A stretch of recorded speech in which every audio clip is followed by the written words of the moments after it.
Si vous avez un seul PC pour jouer et streamer en même temps, il est possible que vous ayez besoin ou envie de séparer vos pistes audio. Exemple, vous jouez à un jeu, vous avez de la musique en fond mais vous ne voulez pas que la musique soit présente sur votre live, ou vous ne voulez pas que l'on entende vos mates Discord sur votre live, eh bien on peut faire tout ça. Avec Voicemeeter, c'est très facile, je vais vous montrer.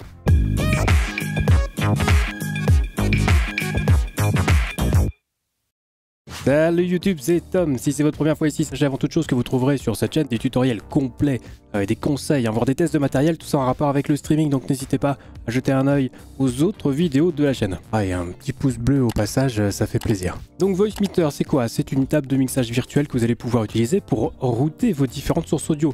Votre micro, votre jeu, votre musique, Discord, les vidéos YouTube que vous passez sur Chrome ou Firefox. L'interface peut paraître un petit peu compliquée la première fois qu'on l'installe, mais nous on va aller à l'essentiel pour obtenir un stream fonctionnel. Donc globalement on peut diviser l'appli en 3 parties. Les entrées physiques à gauche, donc typiquement votre micro, les entrées virtuelles au milieu, on pourra y associer ce qu'on veut par la suite, musique, Discord, etc. Et la table de mixage en elle-même à droite, vous allez pouvoir régler le volume des différentes sources audio, soit dans votre casque, soit sur votre stream. Alors quelques petites recommandations, attention, quand vous aurez téléchargé et installé Voicemeeter, les périphériques par défaut de votre ordi seront modifiés, vous n'entendrez plus cette vidéo, donc regardez-la une première fois, vous regardez là sur votre téléphone et si vous faites les réglages en même temps. Ensuite, quelle version de Voicemeeter choisir? Normal, Banana, Potato, alors les trois sont gratuites, qui peut le plus peut le moins, donc si vous voulez prendre la Potato, allez-y. Mais prenez au moins le Banana pour avoir un minimum de sorties et de pistes virtuelles. Notez d'ailleurs que si vous installez Potato, vous aurez aussi la Banana et la normale. Pareil, si vous installez la version Banana, vous aurez aussi le Voicemeeter de base. Donc faites attention quand vous lancerez le programme à prendre la bonne version. Vous avez d'ailleurs une version 64 bits de Voicemeeter Potato qui peut résoudre quelques conflits matériels, donc à envisager. Et enfin, troisième chose, on peut aussi faire passer le micro par Voicemeeter via une entrée hardware input. Je vous ferai l'exemple dans cette vidéo. Je recommande pas forcément de le faire parce que sinon on ne pourra plus appliquer des filtres uniquement sur le micro sur OBS. Alors il y a aussi des filtres sur Voicemeeter, compresseur, noise gate, qui sont un petit peu moins pratiques que ceux fournis par OBS, mais bon. On ajoutera le micro quand même pour les exemples ici. Alors nos premiers pas sur l'appli, une fois que l'appli est lancée, on va juste activer quelques options pour plus prendre la tête dans le menu. On va aller cocher tout de suite Auto Restart Audio Engine, ça permet de redémarrer automatiquement le driver Voicemeeter s'il détecte un problème, ça permet d'éviter quelques gags. Ensuite Run on Windows Startup, ça va permettre de lancer Voicemeter au démarrage de l'ordinateur, qui sera obligatoire une fois qu'on aura tout réglé, parce que si Voicemeter n'est pas lancé, vous n'aurez plus de son sur votre PC. Et dans le sous-menu de raccourci, l'option Hawk Volume Keys pour Level Output A1 peut être pas mal, ça permet d'utiliser les touches multimédia de votre clavier pour contrôler le volume de la sortie A1 de Voicemeter, qui en général sera votre casque. Donc maintenant on va aller à l'essentiel, tout en essayant de bien comprendre comment fonctionne le logiciel. Au final c'est assez simple quand on a saisi le principe des entrées et des sorties. Donc je vais prendre un exemple relativement représentatif de ce que veulent faire les streamers. On va séparer le micro, le son global du PC avec les jeux évidemment, la musique et Discord.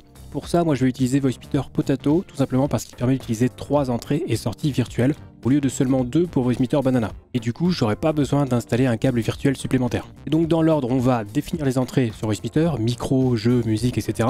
Définir où envoyer le son, donc dans le casque, sur le stream ou les deux. Et troisièmement, définir les bons périphériques dans les logiciels comme OBS ou Discord. Mais d'abord, première chose à faire, il faut définir où est-ce qu'on veut entendre les sons par défaut. Donc cliquez sur le A1 et là, vous allez pouvoir envoyer le son dans votre casque ou sur vos enceintes. Alors il est possible que votre périphérique apparaisse plusieurs fois avec un préfixe différent. Vous pouvez sélectionner le WDM qui correspond à Windows Driver Model et qui est le standard de la plupart des applications Windows. Si ça ne fonctionne pas ou que le son est perfectible, vous pouvez essayer le MME.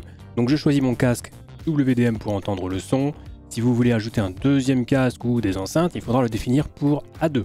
Ensuite on va définir les entrées sur Voicemeter. Alors là, petite astuce pour l'exemple.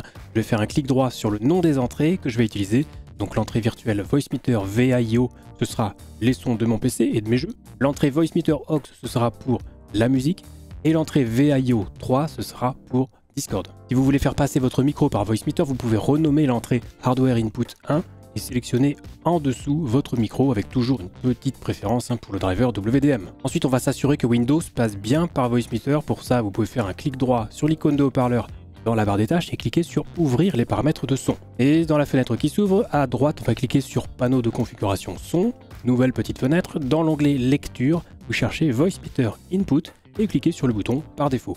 Et là, normalement, vous devriez entendre tout bien comme il faut. Ensuite, on va pouvoir retourner dans les paramètres de son de Windows et tout en bas, ouvrir les options avancées du son. C'est là qu'on va définir les bonnes sorties. Si par exemple j'utilise une playlist libre de droit sur YouTube, je vais dire à Windows d'envoyer le son de mon navigateur sur la sortie Voicemeeter aux Input. Idem pour Spotify, si vous utilisez Spotify, attention par contre, si vous ne le voyez pas dans la liste, il faudra le lancer et jouer une musique pendant quelques secondes pour le faire apparaître. Donc ici, pareil, Voicemeter aux Input. Si j'ai mon appli Discord qui est lancé et que je veux que tous les sons de Discord aillent sur l'entrée virtuelle numéro 3, je sélectionne Voicemeter VIO 3 en sortie et c'est tout. Donc ça c'était pour les entrées, input. Maintenant on va s'occuper des sorties output. Toutes les sorties sur Voicemeter sont représentées par les boutons A1, A2 jusqu'à A5 pour la version Potato et B1, B2, B3 pour les sorties virtuelles. Donc il s'agit simplement de se demander où on va envoyer les différents sons. Exemple, je veux entendre le retour de mon micro dans mon casque. Eh bien je vais activer le bouton A1 sur l'entrée micro puisque A1 correspond à mon casque, on l'a réglé au tout début. Autre exemple, je veux tout entendre dans mon casque sauf le micro, et je veux que sur mon stream on entende mon micro, mon jeu, donc mon PC, et Discord, mais pas la musique. Eh bien j'envoie tous les sons en A1, sauf le micro que je vais décocher, et j'envoie tout le reste en B1, sauf la musique, qui ne sera donc pas sur mon live, mais que j'aurai bien dans mon casque. Dernier exemple, je veux la même configuration qu'avant, mais en prime, je veux que mes amis sur Discord n'entendent que mon micro, et aussi ma musique. Eh bien je vais simplement ajouter mon micro en B2 et ma musique en B2. Alors c'est pas tout à fait terminé, mais si vous avez compris qu'on pouvait créer des mix avec nos entrées, vous avez compris comment fonctionne Voicemeter et du coup il ne reste plus qu'à associer les différentes sorties virtuelles B1, B2 ou B3 sur nos logiciels comme OBS ou Discord. Donc pour ça rien de plus simple, on a dit que la sortie virtuelle B1 c'était pour notre stream et la sortie virtuelle B2 c'était pour Discord. Et bien sur OBS, dans le menu audio, je vais tout désactiver et à la place de mon micro, je vais envoyer le mix qui correspond à la sortie B1 et qui s'appelle Voicemeter Output. Et c'est tout. Tout passe par Voicemeter, donc vous n'avez plus besoin des autres entrées. Sur Discord, dans les paramètres utilisateurs, menu voix et vidéo, il suffit d'indiquer en périphérique d'entrée Voicemeter aux Input qui correspond à la sortie B2. Et maintenant on a terminé, tout simplement. On a séparé les entrées, on a défini les sorties, on a associé le tout dans nos logiciels et tout fonctionne parfaitement. Donc encore une fois, quand on a compris comment fonctionnait le système d'input et d'output, Voicemeter devient vraiment très simple. Alors petit bémol tout de même pour les streamers, le fait de faire passer son micro par Voicemeter nous empêche d'utiliser les filtres sur OBS, évidemment. Un peu dommage quand on connaît leur potentiel, mais bon, vous avez quand même un petit égaliseur, un petit compresseur, un noise gate basique sur Voicemeter. Autre point, je l'ai évoqué plus tôt dans la vidéo, mais si vous voulez définir d'autres entrées virtuelles, il vous faudra installer un câble audio virtuel que vous pouvez trouver aussi sur le site VB Audio et qu'il faudra associer ensuite à une entrée hardware input sur Voicemeter. Mais normalement, avec Voicemeter Potato, vous avez déjà 3 entrées sorties virtuelles, ça devrait suffire pour une utilisation classique. Enfin, si votre seul objectif, c'est de faire en sorte que la musique soit sur votre live et pas sur vos VOD, je vous invite à regarder cette vidéo où je vous montre comment faire avec Voicemeter Banana. Cette fois, le principe est le même, mais on procède un petit peu différemment quand même. Et surtout, il faudra faire un petit réglage supplémentaire sur OBS. Donc si c'est votre objectif, allez voir cette vidéo. Et si vous avez des soucis pour configurer Voicemeter, n'hésitez pas à rejoindre le Discord communautaire Zero Absolute Gaming et lisez bien les règles pour déverrouiller les salons d'aide et on vous aidera le plus vite possible. Et pour toutes les autres questions concernant le streaming, n'hésitez pas à venir les poser dès que je suis en live sur Twitch. Tous les liens sont évidemment dans la description juste en dessous. Et sur ce, c'est la fin de cette vidéo. On se retrouve très vite pour la prochaine et d'ici là, bon stream.